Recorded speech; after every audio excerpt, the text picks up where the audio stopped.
Recording by Phil Chenevert. The Art of War by Sun Tzu. Translated by Lionel Giles. Chapter 1. Laying Plans. Sun Tzu said the art of war is of vital importance to the state. It is a matter of life and death, a road either to safety or to ruin. Hence it is a subject of inquiry which can on no account be neglected. The art of war, then, is governed by 5 constant factors to be taken into account in one's deliberations when seeking to determine the conditions obtaining in the field. These are: 1. The moral law. 2. Heaven. 3. Earth. 4. The commander. 5. Method and discipline. The moral law causes the people to be in complete accord with their ruler, so that they will follow him regardless of their lives, undismayed by any danger. Heaven signifies night and day, cold and heat, times and seasons. Earth comprises distances, great and small, danger and security, open ground and narrow passes, the chances of life and death. The commander stands for the virtues of wisdom, sincerity, benevolence, courage, and strictness. By method and discipline are to be understood the marshalling of the army in its proper subdivisions, the gradations of rank among the officers, the maintenance of roads by which supplies may reach the army, and the control of military expenditure. These 5 heads should be familiar to every general. He who knows them will be victorious. He who knows them not will fail. Therefore, in your deliberations when seeking to determine the military conditions, let them be made the basis of a comparison in this wise: 1. Which of the 2 sovereigns is imbued with the moral law? 2. Which of the 2 generals has most ability? 3. With whom lie the advantages derived from heaven and earth? 4. On which side is discipline more rigorously enforced? 5. Which army is stronger? 6. On which side are officers and men more highly trained? 7. In which army is there the greater constancy both in reward and punishment?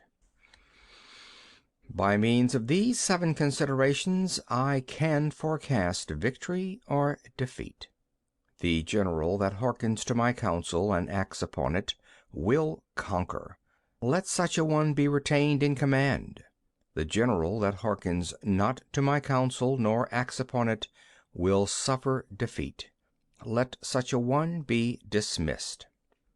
While heeding the profit of my counsel, avail yourself also of any helpful circumstances over and beyond the ordinary rules. According as circumstances are favorable, one should modify one's plans. All warfare is based on deception. Hence, when able to attack, we must seem unable. When using our forces, we must seem inactive. When we are near, we must make the enemy believe we are far away. When far away, we must make him believe we are near. Hold out baits to entice the enemy, feign disorder, and crush him. If he is secure at all points, be prepared for him. If he is in superior strength, evade him. If your opponent is of choleric temper, seek to irritate him. Pretend to be weak, that he may grow arrogant. If he is taking his ease, give him no rest. If his forces are united, separate them. Attack him where he is unprepared. Appear where you are not expected. These military devices leading to victory must not be divulged beforehand. Now the general who wins a battle makes many calculations in his temple ere the battle is fought. The general who loses a battle makes but few calculations beforehand. Thus do many calculations lead to victory, and few calculations to defeat. How much more no calculation at all? It is by attention to this point that I can foresee who is likely to win or lose. End of chapter 1.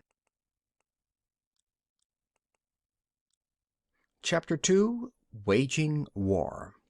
Sun Tzu says, in the operations of war, where there are in the field 1,000 swift chariots, as many heavy chariots, and 100,000 mail-clad soldiers, with provisions enough to carry them 1,000 li, the expenditure at home and at the front, including entertainment of guests, small items such as glue and paint, and sums spent on chariots and armor, will reach the total of 1,000 ounces of silver per day. Such is the cost of raising an army of 100,000 men. When you engage in actual fighting, if victory is long in coming, then men's weapons will grow dull and their ardor will be damped. If you lay siege to a town, you will exhaust your strength. Again, if the campaign is protracted, the resources of the state will not be equal to the strain.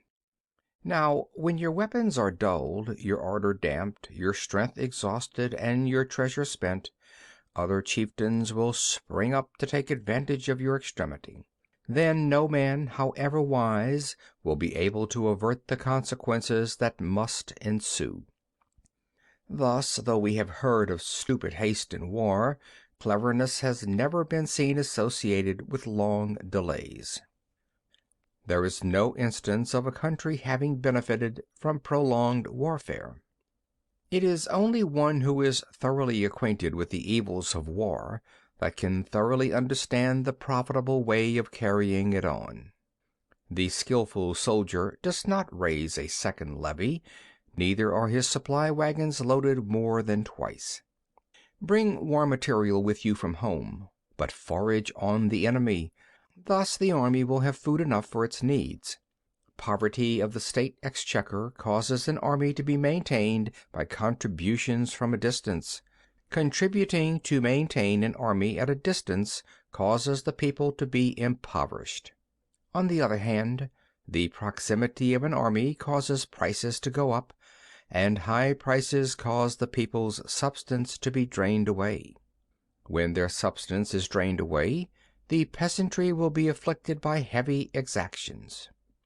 With this loss of substance and exhaustion of strength, the homes of the people will be stripped bare, and 3/10 of their income will be dissipated, while government expenses for broken chariots, worn-out horses, breastplates and helmets, bows and arrows, spears and shields, protective mantles, draft oxen, and heavy wagons will amount to 4/10 of its total revenue.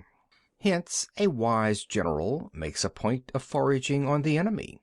1 cartload of enemy's provisions is equivalent to 20 of one's own, and likewise a single picul of his provender is equivalent to 20 from one's own store.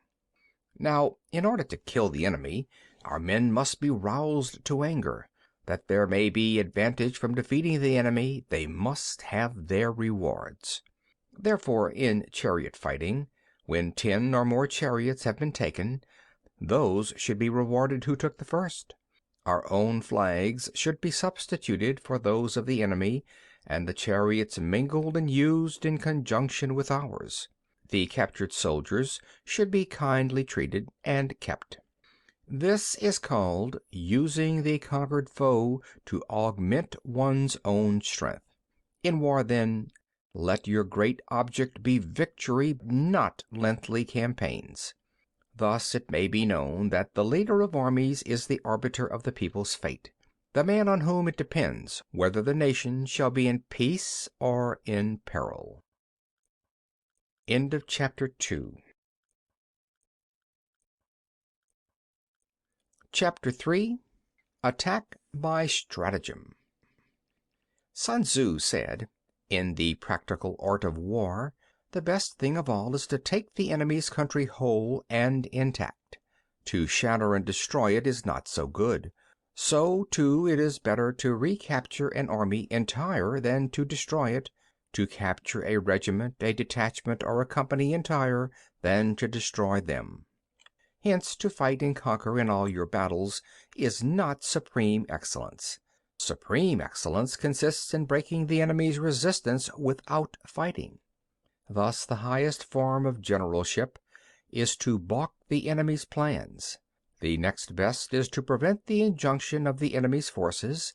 The next in order is to attack the enemy's army in the field, and the worst policy of all is to besiege walled cities.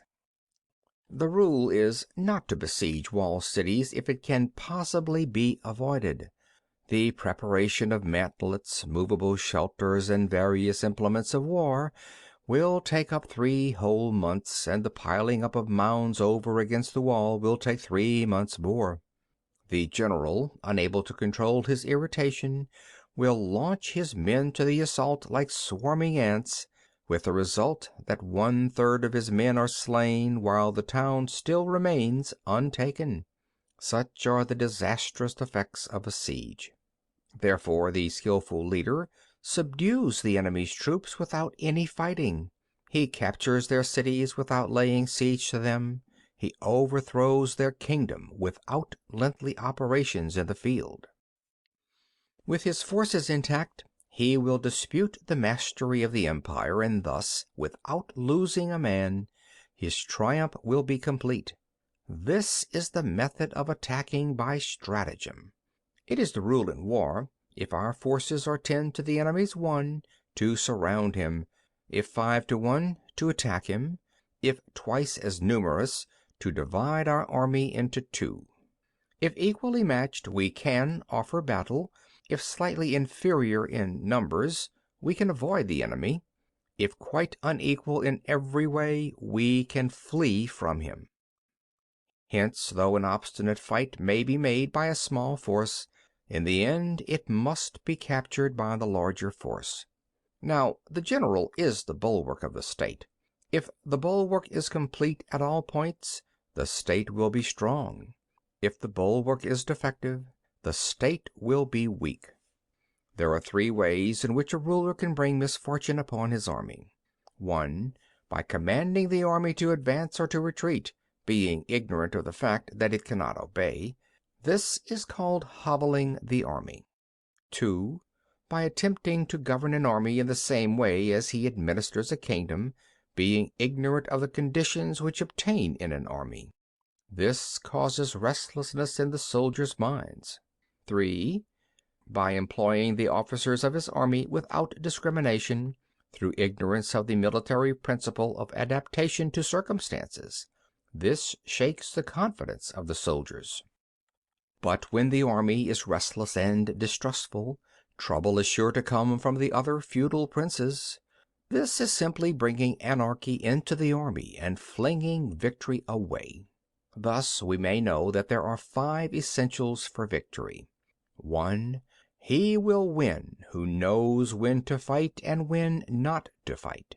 2. He will win who knows how to handle both superior and inferior forces. 3. He will win whose army is animated by the same spirit throughout all its ranks. 4. He will win who, prepared himself, waits to take the enemy unprepared. 5. He will win who has military capacity and is not interfered with by the sovereign. Hence the saying, if you know the enemy and know yourself, you need not fear the result of 100 battles. If you know yourself but not the enemy, for every victory gained you will also suffer a defeat. If you know neither the enemy nor yourself, you will succumb in every battle. End of chapter 3.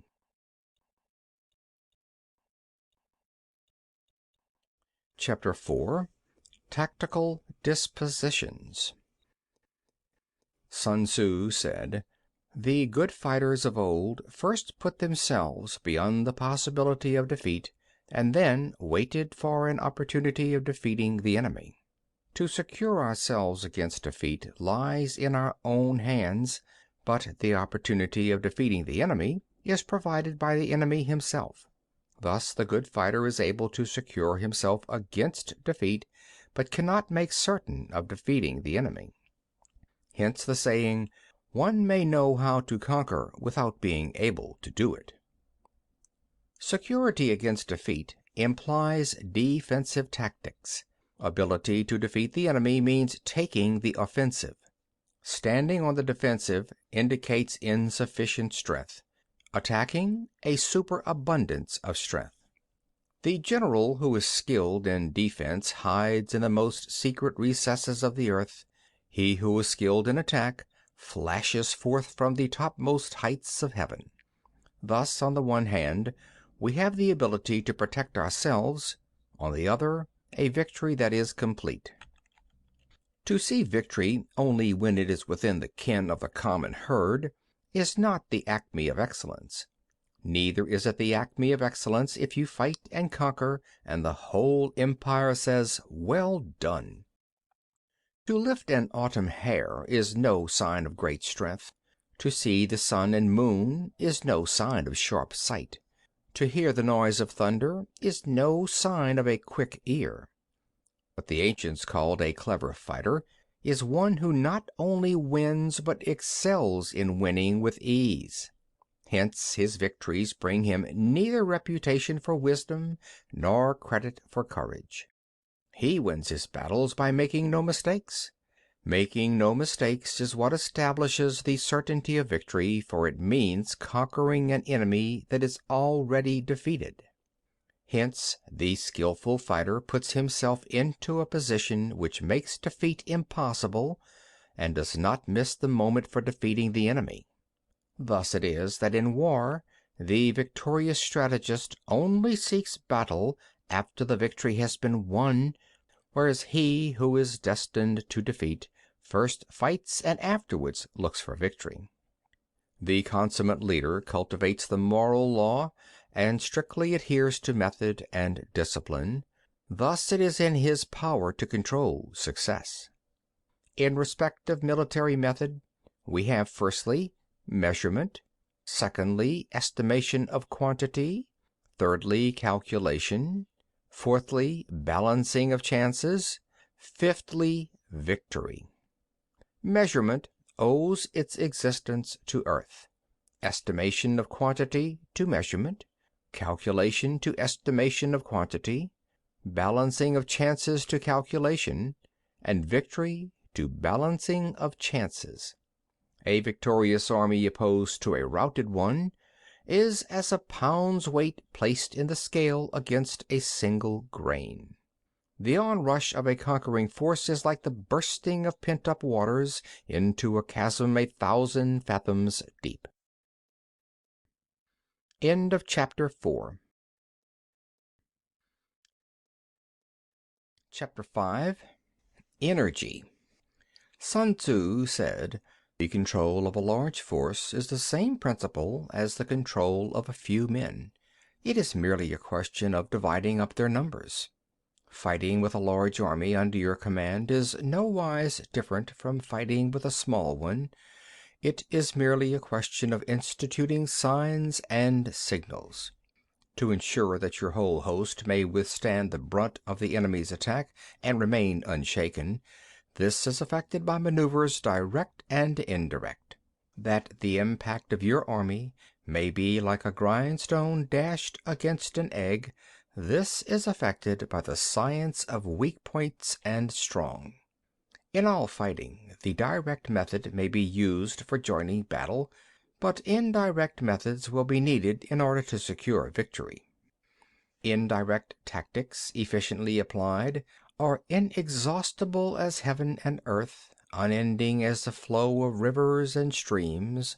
Like the sun and moon, they end but to begin anew. Like the four seasons, they pass away to return once more.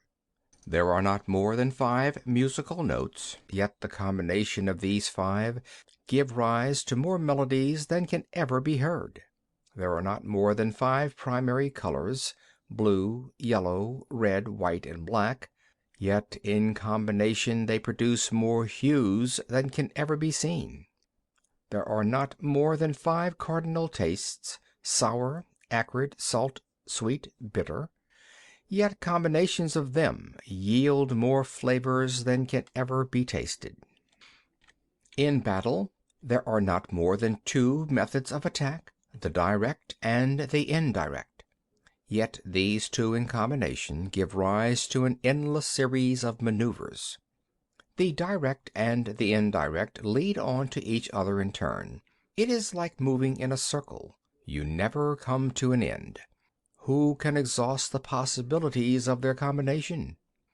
The onset of troops is like the rush of a torrent which will even roll stones along in its course.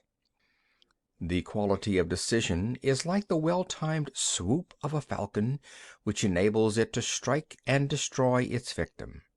Therefore the good fighter will be terrible in his onset and prompt in his decision. Energy may be likened to the bending of a crossbow, decision to the releasing of a trigger. Amid the turmoil and tumult of battle, there may be seeming disorder and yet no real disorder at all. Amid confusion and chaos, your array may be without head or tail, yet it will be proof against defeat. Simulated disorder postulates perfect discipline. Simulated fear postulates courage. Simulated weakness postulates strength. Hiding order beneath the cloak of disorder is simply a question of subdivision. Concealing courage under a show of timidity presupposes a fund of latent energy. Masking strength with weakness is to be effected by tactical dispositions. Thus, one who is skillful at keeping the enemy on the move maintains deceitful appearances, according to which the enemy will act. He sacrifices something that the enemy may snatch at it. By holding out baits he keeps him on the march, then with a body of picked men he lies in wait for him. The clever combatant looks to the effect of combined energy and does not require too much from individuals, hence his ability to pick out the right men and utilize combined energy. When he utilizes combined energy, his fighting men become as it were like unto rolling logs or stones, for it is the nature of a log or stone to remain motionless on level ground and to move when on a slope; if four-cornered, to come to a standstill, but if round-shaped, to go rolling down. Thus the energy developed by good fighting men is as the momentum of a round stone rolled down a mountain thousands of feet in height. So much on the subject of energy. End of chapter 5.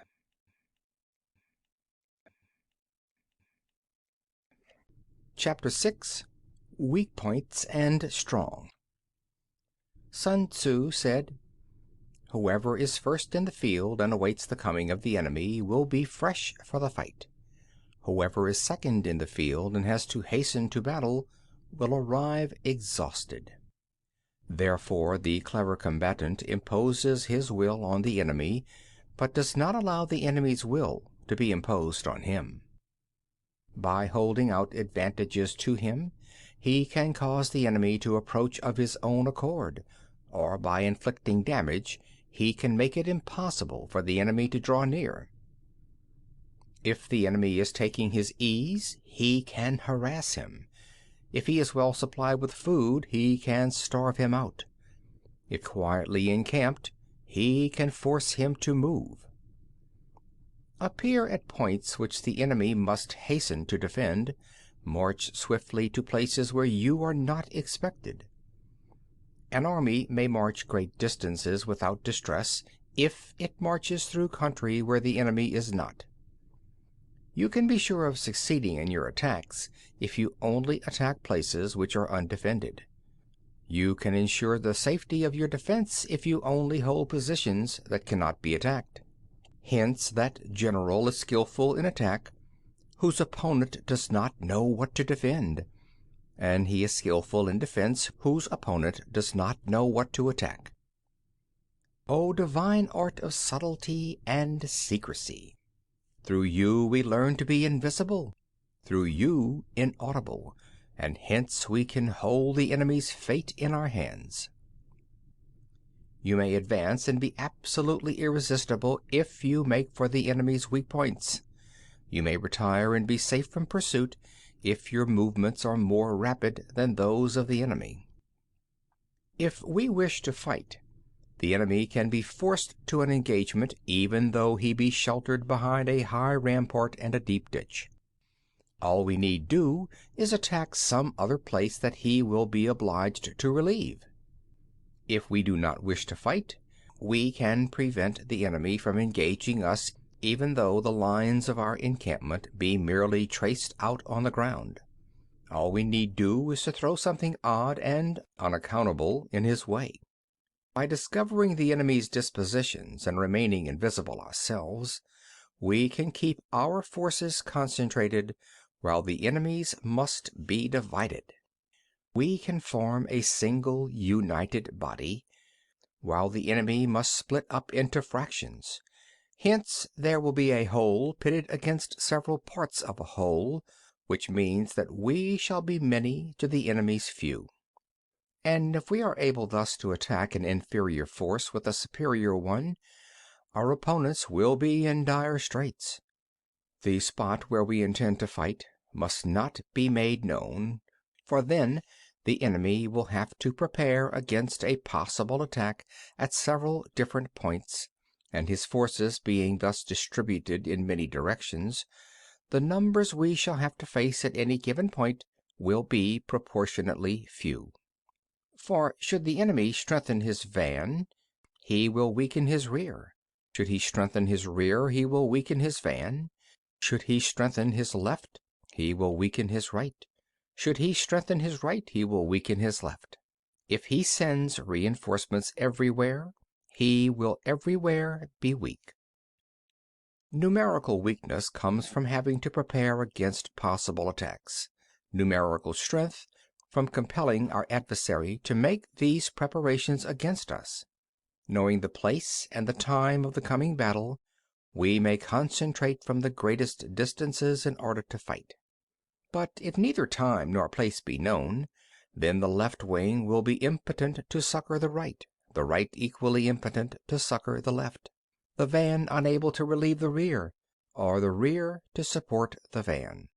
How much more so if the furthest portions of the army are anything under 100 li apart, and even the nearest are separated by several li. Though, according to my estimate, the soldiers of Hui exceed our own in number, that shall advantage them nothing in the matter of victory. I say then that victory can be achieved. Though the enemy be stronger in numbers, we may prevent him from fighting. Scheme so as to discover his plans and the likelihood of their success. Rouse him and learn the principle of his activity or inactivity. Force him to reveal himself so as to find out his vulnerable spots. Carefully compare the opposing army with your own, so that you may know where strength is superabundant and where it is deficient. In making tactical dispositions, the highest pitch you can attain is to conceal them. Conceal your dispositions, and you will be safe from the prying of the subtlest spies, from the machinations of the wisest brains. How victory may be produced for them out of the enemy's own tactics, that is what the multitude cannot comprehend. All men can see the tactics whereby I conquer, but what none can see is the strategy out of which victory is evolved. Do not repeat the tactics which have gained you one victory, but let your methods be regulated by the infinite variety of circumstances. Military tactics are like unto water, for water in its natural course runs away from high places and hastens downwards. So in war, the way is to avoid what is strong, and to strike at what is weak. Water shapes its course according to the nature of the ground over which it flows. The soldier works out his victory in relation to the foe whom he is facing.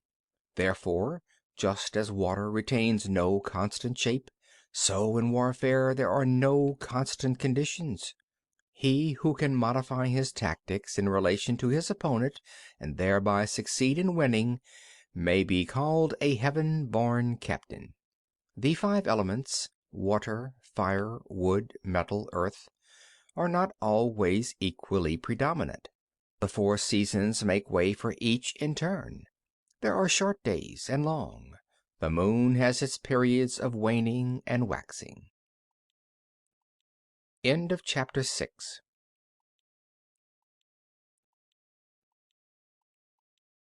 Chapter 7. Maneuvering. Sun Tzu said, "In war, the general receives his commands from the sovereign. Having collected an army and concentrated his forces, he must blend and harmonize the different elements thereof before pitching his camp. After that comes tactical maneuvering, than which there is nothing more difficult. The difficulty of tactical maneuvering consists in turning the devious into the direct, and misfortune into gain. Thus, to take a long and circuitous route, after enticing the enemy out of the way, and those starting after him, to contrive to reach the goal before him, shows knowledge of the artifice of deviation. Maneuvering with an army is advantageous, with an undisciplined multitude most dangerous. If you set a fully equipped army in march in order to snatch an advantage, the chances are that you will be too late. On the other hand, to detach a flying column for the purpose involves the sacrifice of its baggage and stores. Thus, if you order your men to roll up their buff coats and make forced marches without halting day or night, covering double the usual distance at a stretch, doing 100 li in order to wrest an advantage, the leaders of all your 3 divisions will fall into the hands of the enemy. The stronger men will be in front, the jaded ones will fall behind, and on this plan only 1/10 of your army will reach its destination. If you march 50 li in order to outmaneuver the enemy, you will lose the leader of your first division, and only half your force will reach the goal. If you march 30 li with the same object, 2/3 of your army will arrive. We will take it then that an army without its baggage train is lost. Without provisions, it is lost. Without bases of supply, it is lost. We cannot enter into alliances until we are acquainted with the designs of our neighbors. We are not fit to lead an army on the march unless we are familiar with the face of the country, its mountains and forests, its pitfalls and precipices, its marshes and swamps. We shall be unable to turn natural advantage to account unless we make use of local guides. In war, practice dissimulation and you will succeed. Whether to concentrate or to divide your troops must be decided by circumstances. Let your rapidity be that of the wind, your compactness that of the forest.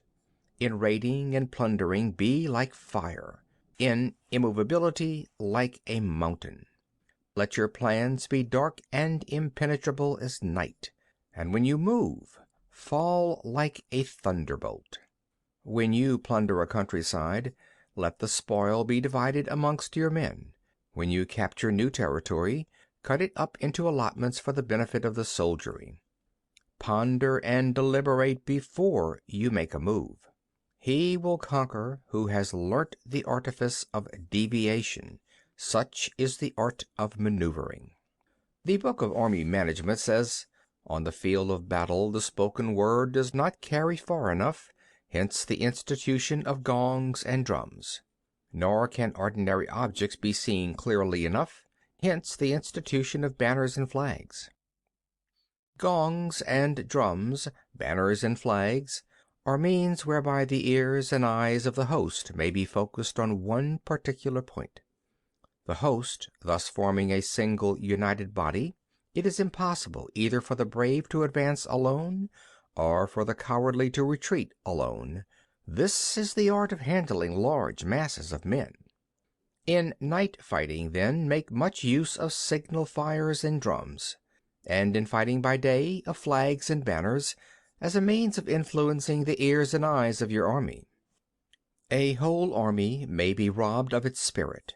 A commander-in-chief may be robbed of his presence of mind. Now, a soldier's spirit is keenest in the morning. By noonday it has begun to flag, and in the evening his mind is bent only on returning to camp. A clever general, therefore, avoids an army when its spirit is keen, but attacks it when it is sluggish and inclined to return. This is the art of studying moods.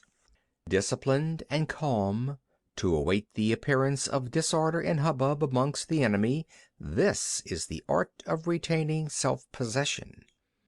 To be near the goal while the enemy is still far from it, to wait at ease while the enemy is toiling and struggling, to be well fed while the enemy is famished, this is the art of husbanding one's strength. To refrain from intercepting an enemy whose banners are in perfect order, to refrain from attacking an army drawn up in calm and confident array, this is the art of studying circumstances. It is a military axiom not to advance uphill against the enemy, nor to oppose him when he comes downhill. Do not pursue an enemy who simulates flight. Do not attack soldiers whose temper is keen. Do not swallow bait offered by the enemy. Do not interfere with an army that is returning home. When you surround an army, leave an outlet free. Do not press a desperate foe too hard. Such is the art of warfare. End of chapter 7. Chapter 8. Variation in Tactics. Sun Tzu said, "In war, the general receives his commands from the sovereign, collects his army, and concentrates his forces. When in difficult country, do not encamp. In country where high roads intersect, join hands with your allies. Do not linger in dangerously isolated positions. In hemmed-in situations, you must resort to stratagem. In desperate position, you must fight. There are roads which must not be followed, armies which must be not attacked, towns which must not be besieged, positions which must not be contested, commands of the sovereign which must not be obeyed." The general who thoroughly understands the advantages that accompany variation of tactics knows how to handle his troops. The general who does not understand these may be well acquainted with the configuration of the country, yet he will not be able to turn his knowledge to practical account. So the student of war, who is unversed in the art of war of varying his plans, even though he be acquainted with the 5 advantages, will fail to make the best use of his men. Hence the wise leader's plans, considerations of advantage and of disadvantage will be blended together. If our expectation of advantage be tempered in this way, we may succeed in accomplishing the essential part of our schemes. If, on the other hand, in the midst of difficulties we are always ready to seize an advantage, we may extricate ourselves from misfortune. Reduce the hostile chiefs by inflicting damage on them, and make trouble for them, and keep them constantly engaged. Hold out specious allurements, and make them rush to any given point. The art of war teaches us to rely not on the likelihood of the enemy's not coming, but on our own readiness to receive him; not on the chance of his not attacking, but rather on the fact that we have made our position unassailable. There are 5 dangerous faults which may affect a general. 1. Recklessness, which leads to destruction. 2. Cowardice, which leads to capture. 3. A hasty temper, which can be provoked by insults. 4. A delicacy of honor, which is sensitive to shame. 5. Over-solicitude for his men, which exposes him to worry and trouble. These are the 5 besetting sins of a general, ruinous to the conduct of war. When an army is overthrown and its leader slain, the cause will surely be found among these 5 dangerous faults.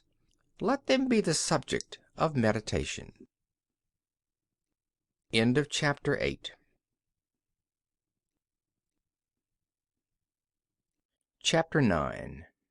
The army on the march. Sun Tzu said, "We come now to the question of encamping the army and observing signs of the enemy. Pass quickly over mountains and keep in the neighborhood of valleys. Camp in high places facing the sun. Do not climb heights in order to fight. So much for mountain warfare." After crossing a river, you should get far away from it. When an invading force crosses a river in its onward march, do not advance to meet it in midstream. It will be best to let half the army get across and then deliver your attack. If you are anxious to fight, you should not go to meet the invader near a river which he has to cross. Moor your craft higher up than the enemy and facing the sun. Do not move upstream to meet the enemy. So much for river warfare. In crossing salt marshes, your sole concern should be to get over them quickly without any delay. If forced to fight in a salt marsh, you should have water and grass near you, and get your back to a clump of trees. So much for operations in salt marshes. In dry level country, take up an easily accessible position with rising ground to your right and on your rear, so that the danger may be in front and safely lie behind. So much for campaigning in flat country. There are 4 useful branches of military knowledge which enabled the Yellow Emperor to vanquish 4 several sovereigns. All armies prefer high ground to low and sunny places to dark.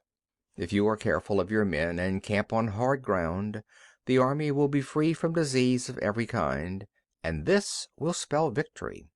When you come to a hill or a bank, occupy the sunny side with the slope on your right rear. Thus you will at once act for the benefit of your soldiers and utilize the natural advantages of the ground. When, in consequence of heavy rains up country, a river which you wish to ford is swollen and flecked with foam, you must wait until it subsides. Country in which there are precipitous cliffs with torrents running between, deep natural hollows, confined places, tangled thickets, quagmires and crevasses, should be left with all possible speed, and not approached. While we keep away from such places, we should get the enemy to approach them. While we face them, we should let the enemy have them on his rear. If in the neighborhood of your camp there should be any hilly country, ponds surrounded by aquatic grass, hollow basins filled with reeds, or woods with thick undergrowth, they must be carefully routed out and searched, for these are places where men in ambush and insidious spies are likely to be lurking. When the enemy is close at hand and remains quiet, he is relying on the natural strength of his position. When he keeps aloof and tries to provoke a battle, he is anxious for the other side to advance. If his place of encampment is easy of access, he is tendering a bait. Movement amongst the trees of a forest shows that the enemy is advancing. The appearance of a number of screens in the midst of thick grass means that the enemy wants to make us suspicious. The rising of birds in their flight is the sign of an ambuscade. Startled beasts indicate that a sudden attack is coming. When there is dust rising in a high column, it is the sign of chariots advancing. When the dust is low but spread over a wide area, it betokens the approach of infantry.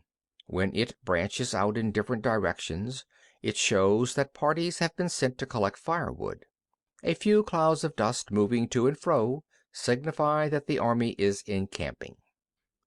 Humble words and increased preparations are signs that the enemy is about to advance.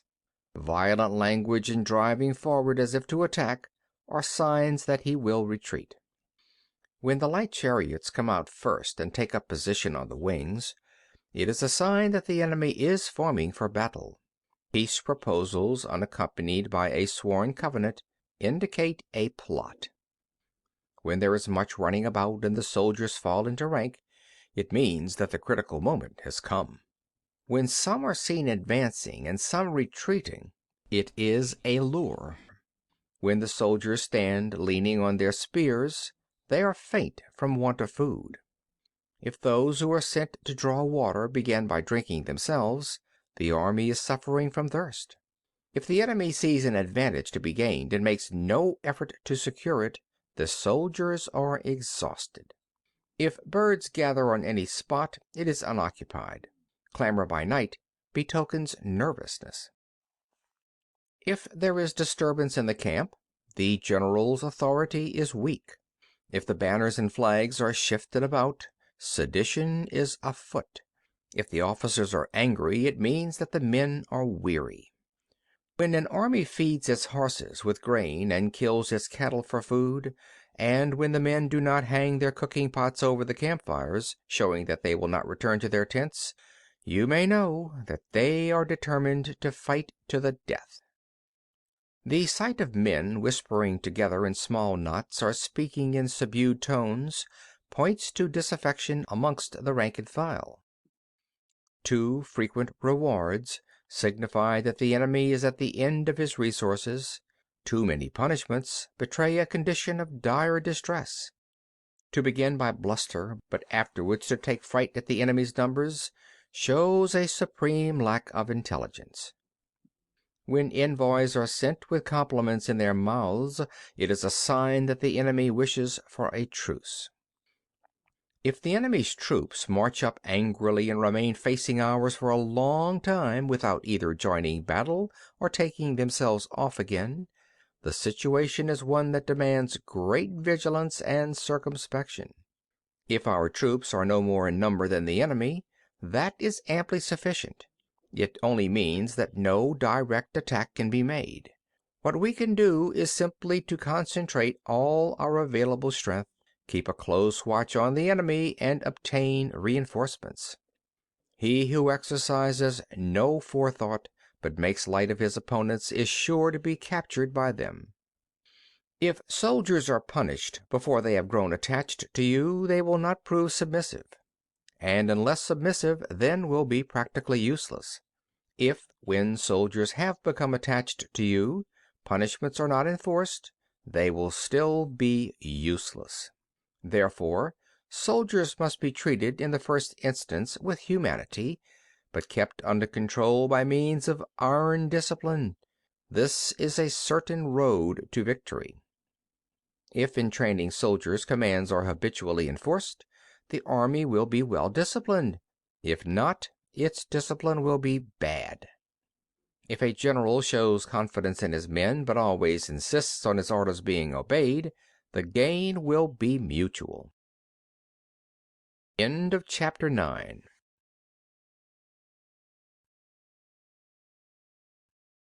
Chapter 10. Terrain.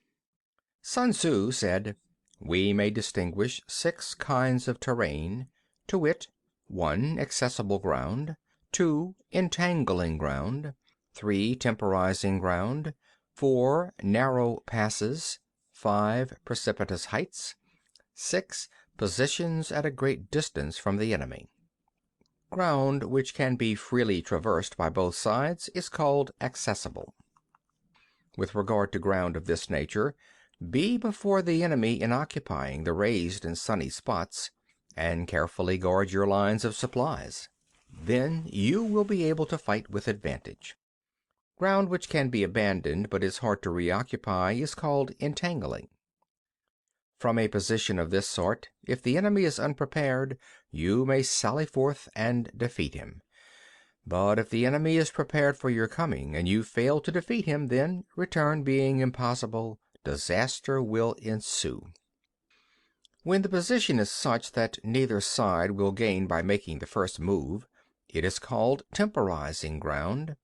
In a position of this sort, even though the enemy should offer us an attractive bait, it will be advisable not to stir forth, but rather to retreat, thus enticing the enemy in his turn. Then, when part of his army is come out, we may deliver our attack with advantage. With regard to narrow passes, if you can occupy them first, let them be strongly garrisoned and await the advent of the enemy. Should the army forestall you in occupying a pass, do not go after him if the pass is fully garrisoned, but only if it is weakly garrisoned. With regard to precipitous heights, if you are beforehand with your adversary, you should occupy the raised and sunny spots and there wait for him to come up.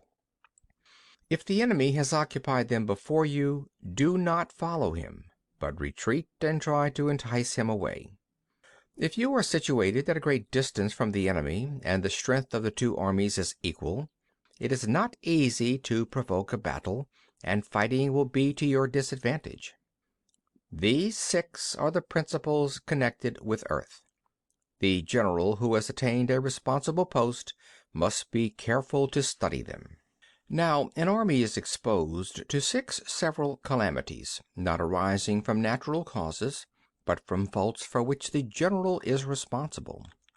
These are 1. Flight, 2. Insubordination, 3. Collapse, 4. Ruin, 5. Disorganization, 6. Rout.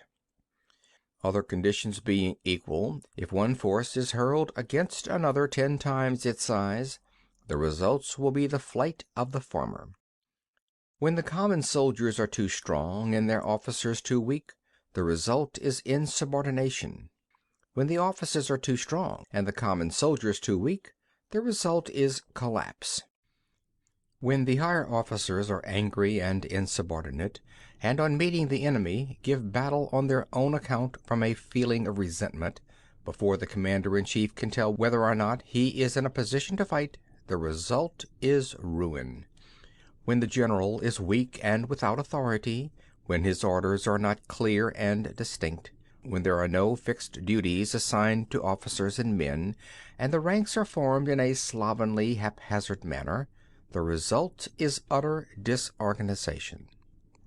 When a general, unable to estimate the enemy's strength, allows an inferior force to engage a larger one, or hurls a weak detachment against a powerful one, and neglects to place picked soldiers in the front rank, the result must be rout.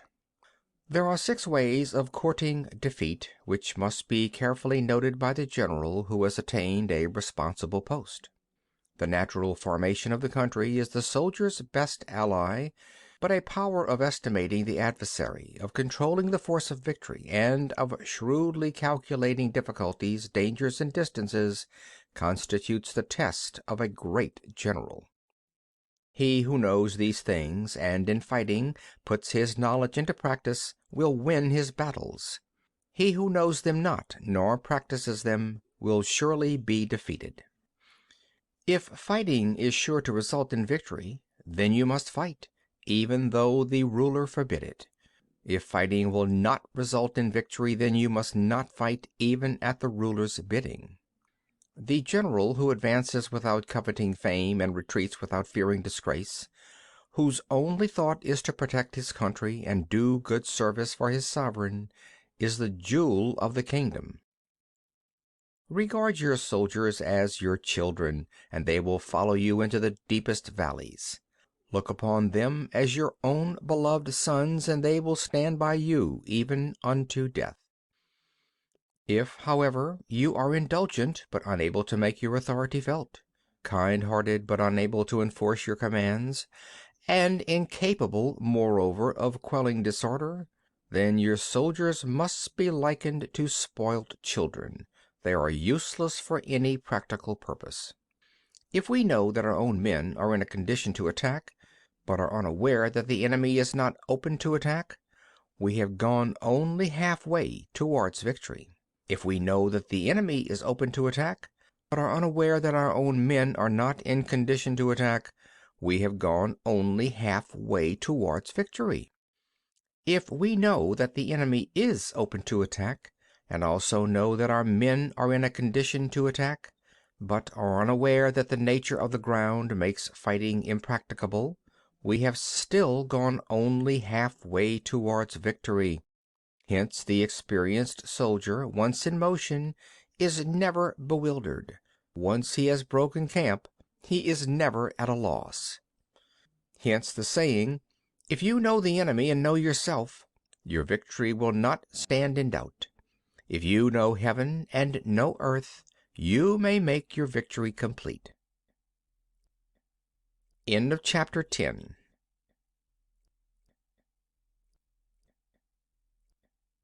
Chapter 11. The Nine Situations. Sun Tzu said, "The art of war recognizes 9 varieties of ground: dispersive ground, facile ground, contentious ground, open ground, ground of intersecting highways, serious ground, difficult ground, hemmed-in ground, desperate ground." When a chieftain is fighting in his own territory, it is dispersive ground. When he has penetrated into hostile territory, but to no great distance, it is facile ground. Ground the possession of which imports great advantage to either side is contentious ground. Ground on which each side has liberty of movement is open ground. Ground which forms the key to 3 contiguous states, so that he who occupies it first has most of the empire at his command, is a ground of intersecting highways. When an army has penetrated into the heart of a hostile country, leaving a number of fortified cities in its rear, it is serious ground. Mountain forests, rugged steeps, marshes and fens, all country that is hard to traverse, this is difficult ground. Ground which is reached through narrow gorges and from which we can only retire by tortuous paths, so that a small number of the enemy would suffice to crush a large body of our men, this is hemmed-in ground. Ground on which we can only be saved from destruction by fighting without delay is desperate ground. On dispersive ground, therefore, fight not. On facile ground, halt not. On contentious ground, attack not.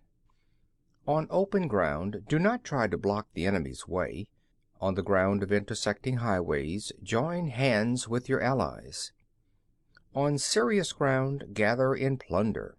In difficult ground, keep steadily on the march.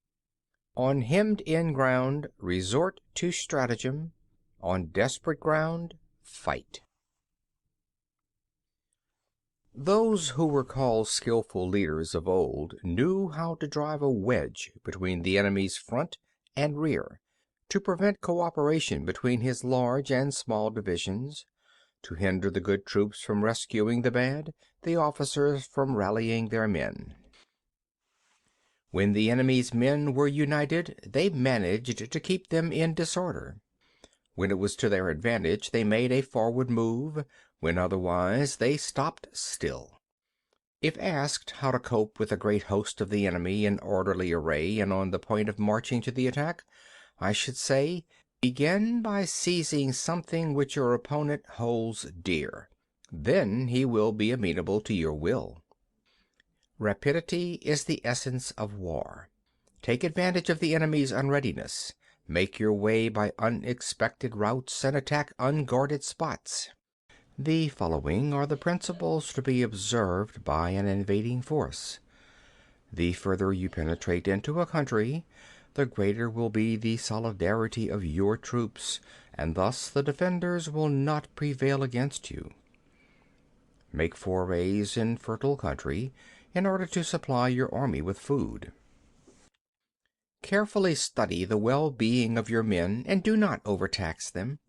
Concentrate your energy and hoard your strength. Keep your army continually on the move and devise unfathomable plans. Throw your soldiers into positions whence there is no escape, and they will prefer death to flight. If they will face death, there is nothing they may not achieve. Officers and men alike will put forth their uttermost strength. Soldiers, when in desperate straits, lose the sense of fear. If there is no place of refuge, they will stand firm. If they are in hostile country, they will show a stubborn front. If there is no help for it, they will fight hard. Thus, without waiting to be marshaled, the soldiers will be constantly on the qui vive, without waiting to be asked, and they will do your will without restrictions. They will be faithful. Without giving orders, they can be trusted. Prohibit the taking of omens and do away with superstitious doubts. Then, until death itself comes, no calamity need be feared. If our soldiers are not overburdened with money, it is not because they have a distaste for riches. If their lives are not unduly long, it is not because they are disinclined to longevity. On the day they are ordered out to battle, your soldiers may weep, those sitting up bedewing their garments, and those lying down letting the tears run down their cheeks. But let them once be brought to bay, and they will display the courage of a Chu or Kuei.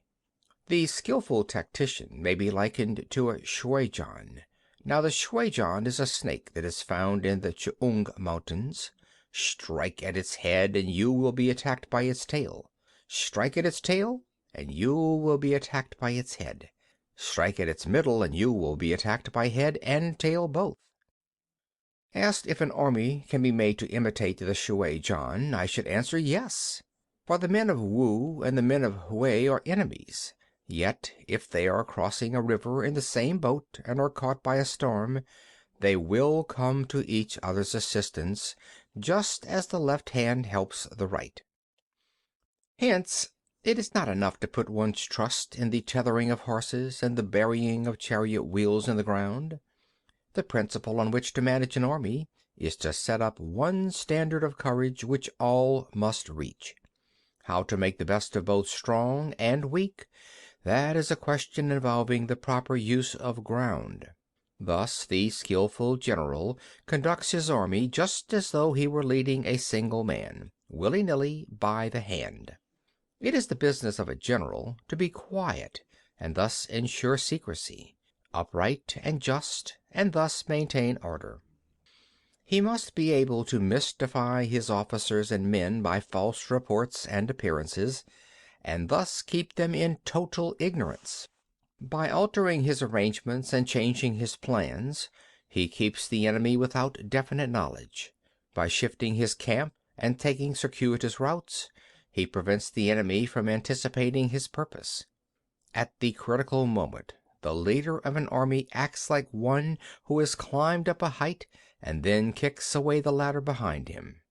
He carries his men deep into hostile territory before he shows his hand. He burns his boats and breaks his cooking pots. Like a shepherd driving a flock of sheep, he drives his men this way and that, and nothing knows whither he is going.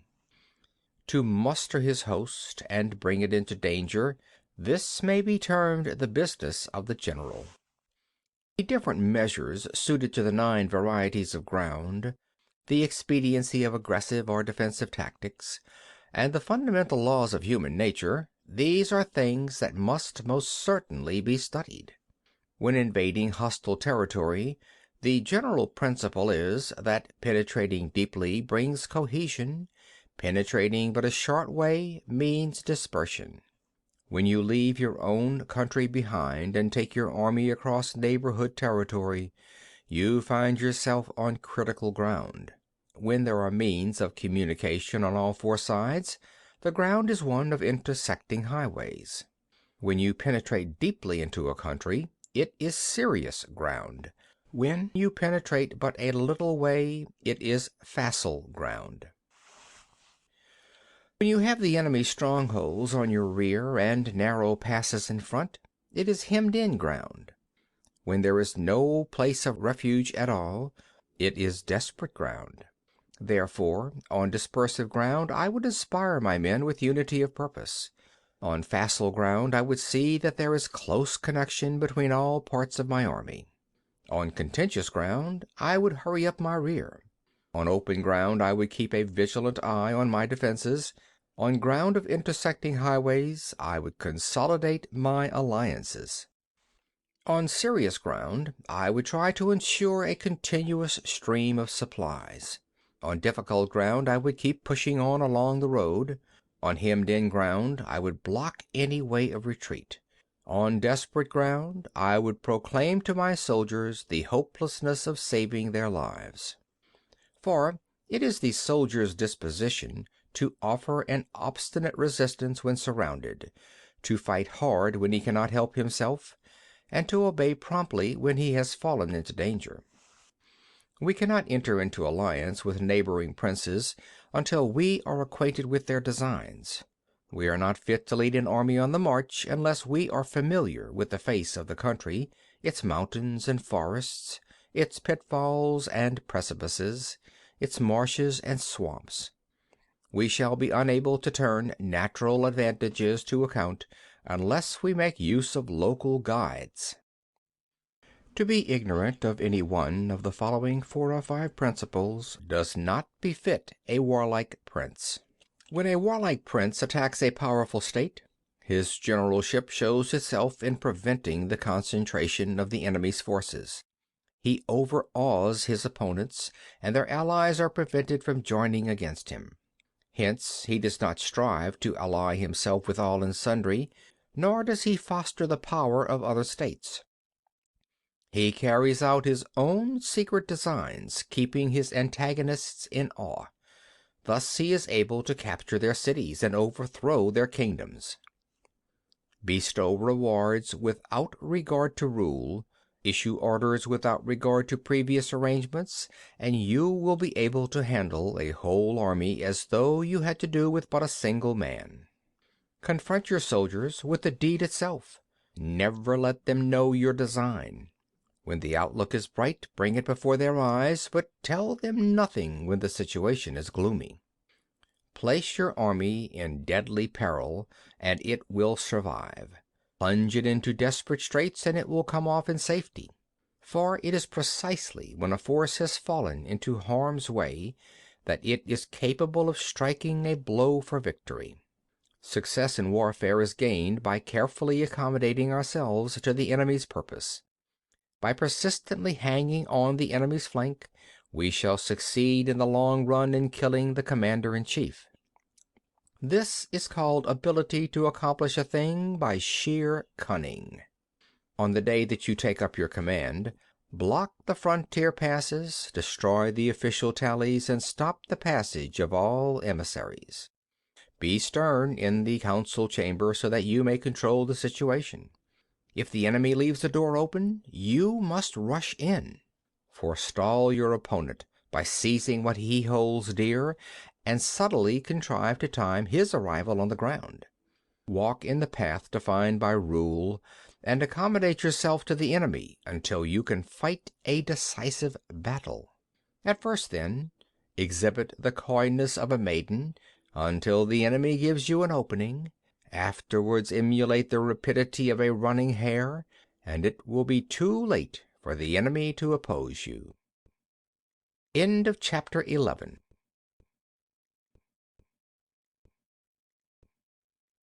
Chapter 12. The attack by fire. Sun Tzu said there are 5 ways of attacking with fire. The first is to burn soldiers in their camp. The second is to burn stores. The third is to burn baggage trains. The fourth is to burn arsenals and magazines. The fifth is to hurl dropping fire amongst the enemy. In order to carry out an attack, we must have means available. The materials for raising fire should always be kept in readiness. There is a proper season for making attacks with fire, and special days for starting a conflagration. The proper season is when the weather is very dry. The special days are those when the moon is in the constellations of the sieve, the wall, the wing, or the crossbar, for these 4 are all days of rising wind. In attacking with fire, one should be prepared to meet 5 possible developments. 1. When fire breaks out inside the enemy's camp, respond at once with an attack from without. 2. If there is an outbreak of fire, but the enemy's soldiers remain quiet, bide your time and do not attack. 3. When the force of the flames has reached its height, follow it up with an attack if that is practicable. If not, stay where you are. 4. If it is possible to make an assault with fire from without, do not wait for it to break out within, but deliver your attack at a favorable moment. 5. When you start a fire, be to windward of it. Do not attack from the leeward. A wind that rises in the daytime lasts long, but a night breeze soon falls. In every army, the 5 developments connected with fire must be known, the movements of the stars calculated, and a watch kept for the proper days. Hence, those who use fire as an aid to the attack show intelligence. Those who use water as an aid to the attack gain an accession of strength. By means of water, an enemy may be intercepted, but not robbed of all his belongings. Unhappy is the fate of one who tries to win his battles and succeed in his attacks without cultivating the spirit of enterprise, for the result is waste of time and general stagnation. Hence the saying, "The enlightened ruler lays his plans well ahead, the good general cultivates his resources." Move not unless you see an advantage. Use not your troops unless there is something to be gained. Fight not unless the position is critical. No ruler should put troops into the field merely to gratify his own spleen. No general should fight a battle simply out of pique. If it is to your advantage, make a forward move. If not, stay where you are. Anger may in time change to gladness. Vexation may be succeeded by content. But a kingdom that has once been destroyed can never come again into being, nor can the dead ever be brought back to life. Hence the enlightened ruler is heedful, and the good general full of caution.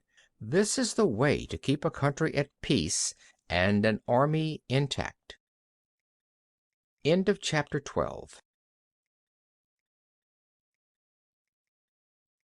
Chapter 13. The use of spies. Sun Tzu said, "Raising a host of 100,000 men and marching them great distances entails heavy loss on the people and a drain on the resources of the state. The daily expenditure will amount to 1,000 ounces of silver. There will be commotion at home and abroad, and men will drop down exhausted on the highways. As many as 700,000 families will be impeded in their labor. Hostile armies may face each other for years, striving for victory which is decided in a single day. This being so, to remain in ignorance of the enemy's condition simply because one begrudges the outlay of 100 ounces of silver in honors and emoluments is the height of inhumanity. One who acts thus is no leader of men, no present help to his sovereign, no master of victory.